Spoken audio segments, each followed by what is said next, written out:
पहाड़ सभी को अपनी तरफ आकर्षित करते हैं, चाहे वो हिमालय के आसपास की बर्फीली वादियां हों या फिर दक्षिण भारत के सुंदर पठार।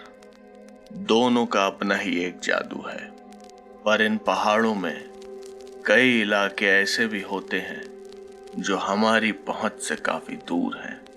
कई गुफाएं, घाटियां ऐसी होती हैं जहां पहुंचना मुमकिन ही नहीं होता और हम चाह कर भी वहां नहीं जा पाते। और शायद इसी में हमारी भलाई भी है, क्योंकि इन पहाड़ों में कुछ ऐसे भी राज छुपे हैं जो बाहर ना ही आए तो अच्छा है। मनीष को भी पहाड़ बहुत अच्छे लगते थे, मगर बाकी सबकी तरह उसे सिर्फ घूमने फिरने का नहीं बल्कि ट्रैकिंग पर जाने का शौक था। मनीष को अमेरिका में 6 महीने पहले ही नौकरी मिली थी और अब वो यहाँ पर आराम से सेटल हो गया था। मनीष इंडिया में लगभग सभी अच्छी अच्छी जगहों पर ट्रैकिंग के लिए जा चुका था। हिमाचल, उत्तराखंड, कर्नाटक, उसने कोई जगह नहीं छोड़ी थी। उसने अमेरिका में भी कई ट्रैकिंग साइट्स के बारे में काफी सुन रखा था, जैसे कि Yellowstone national park, Rocky mountain वगैरह। और उसने मन बना रखा था कि मौका मिलते ही वह जरूर ट्रैकिंग पर जाएगा। अमेरिका में क्रिसमस की छुट्टियां जरा लंबी होती हैं और मनीष इसी मौके का इंतजार कर रहा था। ट्रिप पर निकलने से पहले मनीष एक दिन ऑफिस में बैठे बैठे इंटरनेट पर देख रहा था कि उसे कहाँ जाना चाहिए, क्योंकि वो ऐसी जगह नहीं जाना चाहता था जहां बहुत भीड़ भाड़ हो। आखिर ट्रैकिंग का मजा तो तभी है ना जब आसपास आपके और प्रकृति के सिवा कोई और ना हो। मगर गूगल पर हाइकिंग और ट्रैकिंग लोकेशंस को ढूंढते ढूंढते मनीष को और भी बहुत कुछ मिला था। अखबार की एक खबर के मुताबिक अमेरिका में अलग अलग नेशनल पार्क्स में हर साल करीब 1,500 लोग खो जाते हैं। हालांकि उनमें से 700-800 लोग तो किसी तरह वापस आ जाते हैं या फिर ढूंढ लिए जाते हैं, मगर बाकी का कभी कोई पता नहीं चलता। उनका क्या होता है कोई नहीं जानता। इस सब के अलावा उसे वेंडिगो, स्किन वॉकर और न जाने कैसी कैसी चीजों के बारे में भी बहुत कुछ पढ़ने को मिला। मनीष इस तरह की कई खबरें देख चुका था, मगर उसने इन्हें अनदेखा कर दिया। आखिर उसे ट्रैक करते करते इतने साल जो हो गए थे, अगर उसे कोई परेशानी हुई भी तो यहाँ अमेरिका में तो सर्च एंड रेस्क्यू बड़ी आराम से हो जाता है। खूब रिसर्च करने के बाद आखिर उसने कोलोराडो माउंटेन्स में एक जगह पक्की कर ली। मनीष को ऑफिस से पूरे 7 दिन की छुट्टी मिली थी, जिसमें से 3 दिन उसने अपनी ट्रैकिंग ट्रिप के लिए रखे थे। एक दिन ट्रैक करके उसे अपनी कैंपिंग लोकेशन पर पहुंचना था और अगले एक दिन वहां रुककर आखिरी दिन उसे वापस लौटना था। मनीष बहुत खुश था, क्योंकि उसे पूरे 6 महीने बाद ये मौका मिला था, और वो भी अमेरिका में।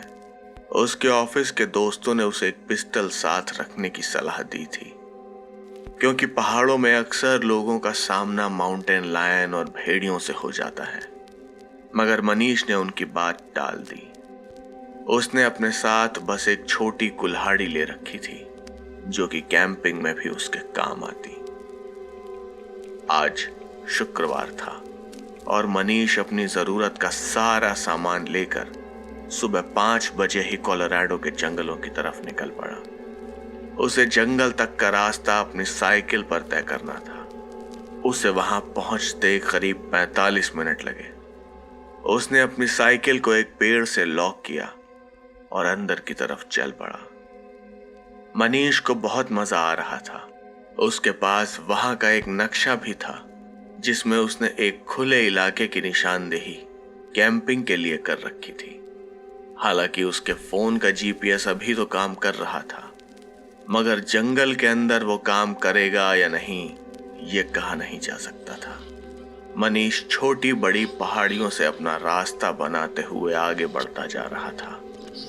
वो बड़े मजे से आसपास के हरे भरे इलाके को देखता हुआ जा रहा था। आगे जब उसे थोड़ी चढ़ाई मिली तो उसने पेड़ की एक मोटी सी टहनी को काट कर एक छड़ी सी बना ली। वो उसी के सहारे आगे बढ़ रहा था। बीच बीच में उसे लगता जैसे कोई उसके पीछे चल रहा है या फिर झाड़ियों से कोई उसे देख रहा है। मगर ऐसे घने जंगल में यह कोई अनोखी बात नहीं थी। करीब 3-4 घंटे चलने के बाद मनीष कैंपिंग लोकेशन पर पहुंच ही गया। वहां जंगल का घनापन थोड़ा कम था। मनीष को थोड़ी दूर तक साफ दिखाई भी दे रहा था। उसने अपना बैग एक पेड़ के नीचे रखा और अपनी कुल्हाड़ी उठा ली। उसने पास ही एक सूखा पेड़ देखकर कुछ लकड़ियां काटी और अपना कैंप लगाने में जुट गया। उस समय तक दोपहर हो गई थी, इसीलिए मनीष ने अपना कैंप एक पेड़ के नीचे लगाया था। वहां छांव भी थी और अगर शाम को बारिश होती तो उससे थोड़ा बचाव भी हो जाता। मनीष को वहां का सुहाना मौसम बड़ा अच्छा लग रहा था। उसने उन्हीं लकड़ियों से एक छोटी सी आग जलाई और उस पर एक केतली में नूडल्स चढ़ा दिए। वो पास ही अपनी फोल्डेबल चेयर पर बैठकर आराम करने लगा। वो सोच रहा था कि इससे बढ़िया क्या हो सकता है। इतना सुहाना मौसम, पेड़ों की छांव और खाने के लिए इंस्टेंट नूडल्स, और क्या चाहिए। ये सोचते सोचते उसे कब नींद आ गई पता ही नहीं चला। उसकी नींद जले हुए खाने की बदबू से खुली। उसने देखा कि उसका खाना पूरा जल चुका था और हर तरफ बस बदबू ही बदबू फैली हुई थी। मनीष का मूड एकदम खराब हो गया। अब तक शाम हो चली थी और उसे काफी भूख लग रही थी। उसने थोड़ा बहुत पानी डालकर उस केतली को साफ करने की कोशिश की, मगर खाना उसमें इतनी बुरी तरह से चलकर चिपक चुका था कि वो साफ नहीं हो रहा था। उसने अपना मैप निकाला और वो देखने लगा कि आसपास अगर कोई तालाब या झील हो तो उसका काम आसान हो जाएगा। आज मनीष की किस्मत अच्छी थी। मैप में एक छोटा सा पानी का गड्ढा था जो बारिश के मौसम में भर जाता था। मनीष अपनी टॉर्च लेकर उस तरफ निकल पड़ा। करीब आधा किलोमीटर चलने पर ही उसे वो गड्ढा दिख गया। उस समय तक लगभग रात हो गई थी। मनीष ने ध्यान से आसपास देखा कि वहां कोई जानवर तो नहीं। उसने पानी का जार उस गड्ढे में डुबा दिया। उस सन्नाटे में सिर्फ कीड़ों की और पानी के जार में भरने की आवाज ही आ रही थी। तभी मनीष को ऐसा लगा कि उसके पीछे कोई है। उसके कान खड़े हो गए, मगर वो वैसे ही बैठा रहा। अब तक उस 10 लीटर के जार में पानी पूरा भर चुका था।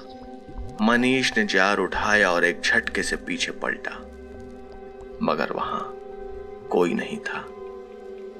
अजीब बात थी कि वहां बड़ी अजीब सी शांति छा गई थी। अचानक से झींगुरों की आवाज भी बंद हो गई थी। ये सन्नाटा कुछ ठीक नहीं था। मनीष थोड़ा सावधान हो गया था। वो बड़े ध्यान से इधर उधर देख रहा था। आखिर ये उसका अपना देश नहीं था। वहां कोई भी हो सकता था, कोई खतरनाक जानवर, चोर लुटेरा या फिर कोई और। मनीष को बड़ा अजीब सा महसूस हो रहा था। उसकी गर्दन के बाल तक खड़े हो गए थे। वो जल्दी से अपने कैंप तक पहुंचना चाहता था। तेज कदमों से चलते हुए मनीष अपने कैंप तक तो पहुंच गया, पर उसका डर अभी गया नहीं था, क्योंकि वहां का माहौल भी कुछ कम डरावना नहीं था। किसी ने मनीष का सारा सामान बिखरा दिया था। उसका कैंपिंग बैग और स्लीपिंग बैग सब अस्त व्यस्त पड़ा था। उसका टेंट तो बिल्कुल चीथड़े चीथड़े हो चुका था। उसकी जलाई आग के सिवा वहां कुछ भी सलामत नहीं था।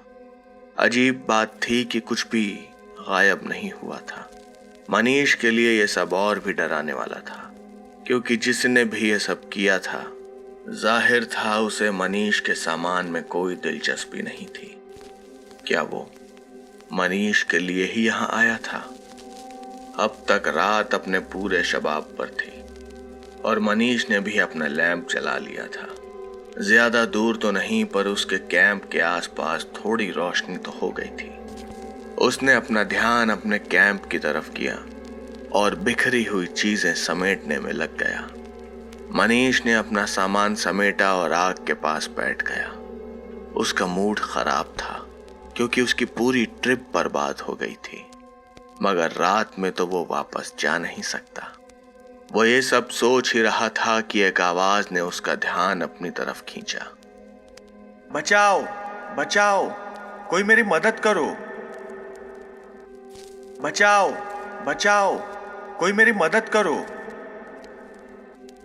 किसी ने उस जंगल में मदद के लिए गुहार लगाई थी। शायद कोई मुसीबत में था। मनीष तुरंत ही खड़ा हुआ और उसने अपनी कुल्हाड़ी उठा ली। वो हाथ में लैंप लेकर सावधानी से उस आवाज की तरफ बढ़ने लगा। वो आवाज बार बार आ रही थी, मगर मनीष को वो आवाज सुनकर कौतूहल कम और डर ज्यादा लग रहा था, क्योंकि उस आवाज में कोई दर्द या डर नहीं था। ऐसा लग रहा था कि जो भी आवाज लगा रहा था उसके अंदर कोई भाव ही नहीं था। वो आवाज बार बार आ रही थी। लगता था जैसे किसी ने टेप रिकॉर्डर पर कैसेट लगाकर छोड़ दी हो। मनीष उधर जा तो रहा था, मगर उसे डर भी लग रहा था। उसने सोचा कि सीधा उधर जाने के बजाय थोड़ा घूम कर जाए और पीछे से देखे कि आखिर वो आवाज लगा कौन रहा था। उसने तुरंत अपना रास्ता बदला और पीछे से उस आवाज की तरफ बढ़ने लगा। वो आवाज लगातार आती जा रही थी, मगर तभी एक बड़ी अजीब सी बात हुई। जो भी वो आवाज लगा रहा था अब कह रहा था, मनीष, मेरी मदद करो, मुझे बचाओ, जल्दी आओ मनीष, जल्दी आओ। मनीष, मेरी मदद करो, मुझे बचाओ, जल्दी आओ मनीष, जल्दी आओ। मनीष अपनी जगह पर खड़ा हो गया। यह आवाज तो बिल्कुल उसकी खुद की आवाज जैसी थी, और ये जो भी था उसे मनीष का नाम कैसे पता था। मनीष की नजर अपने हाथों पर गई। वो कांप रहे थे। ये कौन था और मनीष से क्या चाहता था? कहीं ये वही तो नहीं जिसने उसका टेंट तहस नहस कर डाला था? मनीष से आगे बढ़ने की हिम्मत नहीं हो रही थी। उसे याद था कि उसने इंटरनेट पर उन कहानियों में क्या पढ़ा था, मगर यह सब सच कैसे हो सकता था? मनीष किसी तरह हिम्मत करके थोड़ा आगे बढ़ा और उसने सोचा कि कम से कम एक बार देखे तो सही कि ये कौन है या फिर क्या है। उसने अपना लैंप बंद कर दिया और चांद की रोशनी में दबे पांव उस तरफ बढ़ने लगा। उसके हर एक कदम के साथ वो आवाज पास आती जा रही थी और एक तेज बदबू भी। वो उस आवाज के इतना पास पहुंच गया था कि पीछे से उसे कुछ कुछ दिखाई देने लगा था, मगर उसने वहां जो भी देखा वो उसके लिए बिल्कुल भी तैयार नहीं था। एक बहुत बड़ा सा हिरन जैसा कुछ अपने 2 पैरों पर खड़ा होकर मनीष को आवाज लगा रहा था। मनीष, मनीष, मेरी मदद करो, मेरी मदद करो, मुझे बचाओ, मुझे बचाओ, जल्दी आओ मनीष, जल्दी आओ मनीष, जल्दी आओ। मनीष, मेरी मदद करो, मुझे बचाओ, जल्दी आओ मनीष, जल्दी आओ। मनीष को अपनी आंखों पर यकीन नहीं था। मुझे बचाओ। उस हिरन जैसे जीव की लंबाई कम से कम 10-12 फीट तो रही होगी। उसका पूरा शरीर कटा फटा था, जिससे मांस के लोथड़े लटक रहे थे। वहां हर तरफ सड़े मांस की बदबू फैली हुई थी। वो बू शायद उससे ही आ रही थी। मनीष ने इतना भयानक मंजर अपनी जिंदगी में देखा तो क्या, सोचा भी नहीं था। वो चीज बार बार मनीष का नाम पुकारे जा रही थी। ये शायद वही था जिसके बारे में मनीष ने इंटरनेट पर पढ़ा था। शायद वेंडिगो, हाँ यही कहते हैं सब इसे। मगर ये सब तो अंधविश्वास होता है, ये सच कैसे हो सकता है? वो सब लोग जो इंटरनेट पर अपने अनुभव बताते हैं, क्या वो सब सच होता है? ये सारे सवाल मनीष के दिमाग में जैसे एक ही पल में कौंध गए थे। मनीष पसीने से तरबतर दुबका हुआ उस भयानक चीज को देख रहा था। अब वो क्या करे, कहाँ जाए, कैसे भागे? कहीं उसके भागने की आवाज उसे आ गई तो?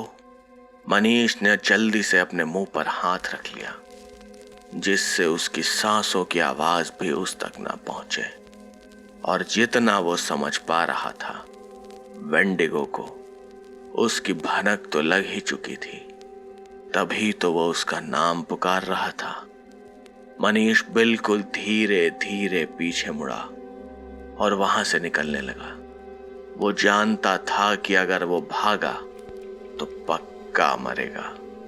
मनीष लगभग बिना किसी रोशनी के अंधेरे में किसी तरह दबे पांव अपने कैंप की तरफ बढ़ रहा था। उसे तो बस घर वापस जाना था।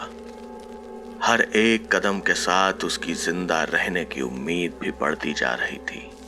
किसी तरह वो अपने कैंप तक तो पहुंच गया, मगर वो चीज अभी भी मनीष का नाम पुकार रही थी। पर अब वो मनीष से थोड़ा दूर था। उसने जल्दी से अपना बैग उठाया और तेज कदमों से उसी तरफ जाने लगा जहां से वो इस जंगल में आया था। मनीष तेजी से उस रास्ते पर बढ़ा जा रहा था। उसके एक हाथ में उसकी कुल्हाड़ी और दूसरे में उसका लैंप था। कुछ देर चलते चलते मनीष थोड़ा दूर निकल आया था। वो आवाज भी अब उसे नहीं आ रही थी। मनीष ने भी अब थोड़ा धीरे चलना शुरू कर दिया था। आखिर उसने सुबह से कुछ खाया भी तो नहीं था। वो एक पेड़ के पास थोड़ा रुक गया, मगर पता नहीं वो बदबू कहां से उसे फिर से आने लगी थी। मनीष ने लैंप की रोशनी में इधर उधर देखा, मगर उसे कुछ दिखाई नहीं दिया। तभी उसे पीछे से किसी के भारी कदमों की आवाज सुनाई दी। वो आवाज बहुत तेजी से उसके पास आ रही थी और अगले ही पल झाड़ियों से एक बहुत बड़ी सी चीज छलांग मारकर उसके सीधा पीछे खड़ी हो गई। मनीष जब पीछे पलटा तो वो उसके सामने खड़ा था, वेंडिगो। मनीष ने अब तक उसे सामने से नहीं देखा था और शायद अच्छा होता अगर ऐसा ना हुआ होता। वो वेंडिगो इतना बड़ा और ताकतवर था कि वो चाहता तो झाड़ियों से सीधा मनीष के ऊपर ही टूट पड़ता, मगर उसने ऐसा नहीं किया था। शायद उसे अपने शिकार की आंखों में मौत का डर देखना पसंद था। मनीष एक कदम पीछे हटा और उसने जल्दी से अपनी जीन से एक लाइटर निकाला। उसने वो लाइटर ठीक उसके चेहरे की तरफ कर दिया। उसने इंटरनेट पर यह भी पढ़ा था कि वेंडिगो को सिर्फ जलाकर ही मारा जा सकता है, मगर उस छोटे से लाइटर से क्या हो सकता था? न जाने मनीष के दिमाग में क्या चल रहा था। उसने वो लाइटर जमीन पर पड़े सूखे पत्तों पर फेंक दिया। उन सूखे हुए पत्तों पर आग लगाने के लिए लाइटर की एक छोटी सी चिंगारी ही काफी थी। अब मनीष और उस चीज के बीच पे एक छोटी सी आग की दीवार थी। इससे पहले कि वो शैतान मनीष पर झपटता, वो आग और भी बढ़ गई। उस शैतान ने आग पर जोर से अपना पैर मारा, मगर वो बुझी नहीं, बल्कि वो और फैलने लगी। हर गुजरते पल के साथ आग और तेज होती जा रही थी और अब तो वो पेड़ों तक भी पहुंच रही थी। मनीष मौके का फायदा उठाते हुए वहां से तेजी से भागा।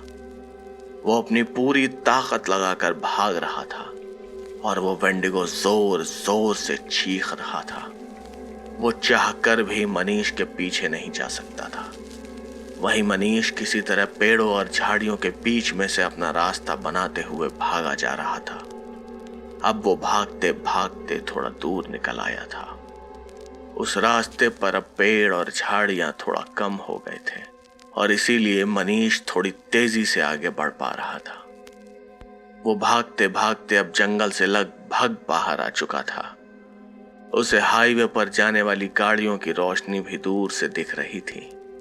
मनीष ने पीछे मुड़कर देखा तो वह आग अब और भी ज्यादा फैल चुकी थी और उसके साथ ही मनीष का डर भी कम होता जा रहा था। वो भागते हुए हाईवे पर पहुंच चुका था। हाईवे पर पहुंचते ही जैसे उसके घुटने जवाब दे गए। वो घुटनों के बल बैठा जोर जोर से हाँफ रहा था। तभी एक कार उसके पास आकर रुकी। उसकी रोशनी से मनीष की आंखें चौंधी आ गई थी। उसने ठीक से देखा तो वो एक पुलिस कार थी। 2 पुलिस ऑफिसर कार से बाहर आकर मनीष के पास पहुंचे। वो कुछ पूछते इससे पहले ही मनीष उन्हें सब कुछ बताता चला गया। वो पुलिस वाले उसे वहां से सीधा अस्पताल ले गए, जहां वो अगले 1 दिन एडमिट रहा। उसे कोई खास चोट तो नहीं आई थी, मगर दिमागी तौर पर वो टूट गया था। वो बस उस हादसे को भूल जाना चाहता था, पर ऐसी बातें कोई कैसे भूल पाता है। मनीष रात में अपने घर में सोफे पर बैठा टीवी देख रहा था। उस शैतान का डर अभी भी उसके मन में था और शायद इसीलिए वो अपना ध्यान पटाने की कोशिश कर रहा था। टीवी देखते देखते उसे नींद आ गई और वो बैठे बैठे ही सो गया। रात को अचानक उसकी नींद कुछ खटपट की आवाज से खुली। मनीष को लगा उसके दरवाजे पर कोई है, मगर रात के 2 बजे उसके घर कौन आएगा? कहीं कोई चोर तो नहीं? मनीष ये सोच ही रहा था कि एक आवाज आई। मनीष, मेरी मदद करो, मुझे तुम्हारी मदद चाहिए। मनीष, मनीष, मनीष। उसके बाद मनीष के साथ क्या हुआ होगा यह आप सब सोच ही सकते हैं। अपनी जान बचाता हुआ वो जंगल से भागकर शहर आ गया था, पर शहर से भागकर वो कहां जाता? कुछ लोग कहेंगे कि मनीष को उस जंगल में अकेले नहीं जाना चाहिए था, और कुछ और कहेंगे कि उसे अपने साथ कोई बंदूक वगैरह तो ले ही लेनी चाहिए थी। पर सच तो यह था कि मनीष ने इंटरनेट पर वेंडिगो के बारे में ठीक से पढ़ा ही नहीं था। वो इस बात पर ध्यान देना भूल गया था कि अगर एक बार वेंडिगो को किसी की महक आ जाए तो वो हर जगह उसका पीछा करता है। उसकी मांस खाने की भूख कभी खत्म नहीं होती और उससे जिंदा बचने का सिर्फ एक तरीका है, उसे मार देना। अब तक तो आप मान ही गए होंगे कि भूत होते हैं।